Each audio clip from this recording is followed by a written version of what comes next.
पुणे, सोलापूर आणि अहमदनगर जिल्ह्यांसह मराठवाड्याला वरदान ठरलेल्या उजनी धरणाच्या पाणलोट क्षेत्रात यंदा भीषण पाणी टंचाईची शक्यता आहे।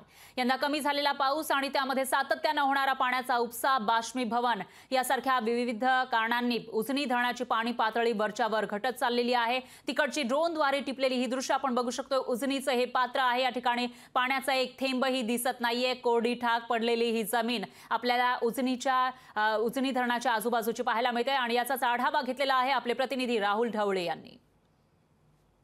महाराष्ट्रातील मोठ्या धरणांपैकी उजनी धरण हे मोठं धरण आहे।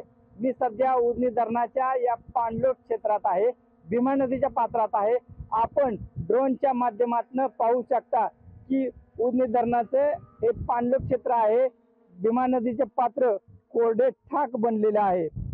भीमा नदीचे पात्र अक्षरशः कोरडे ठाक पडलेले दिसून येत आहे।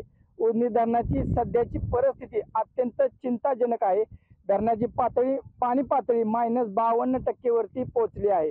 उजनी धरणाच्या पाणलोट क्षेत्रामधील धरणग्रस्त शेतकऱ्यांना तारेवरची कसरत करून चारीद्वारे पाणी आणावे लागत असल्याने उभ्या पिकांना सध्या धोका निर्माण झालेला आहे। उजनी धरणाच्या या पाणलोट क्षेत्रात शेतकऱ्यांच्या शेतीच्या पाण्यासाठी व पिण्याच्या पाण्यासाठी अत्यंत चिंताजनक परिस्थिती निर्माण झालेली आहे।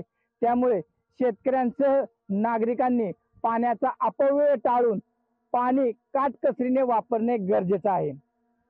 कॅमेरामॅन विलास लोंढेसह मी राहुल ढवळे, लोकशाही मराठी, उजनी। लोकशाही मराठी, ऐका, पहा, जागरूक रहा।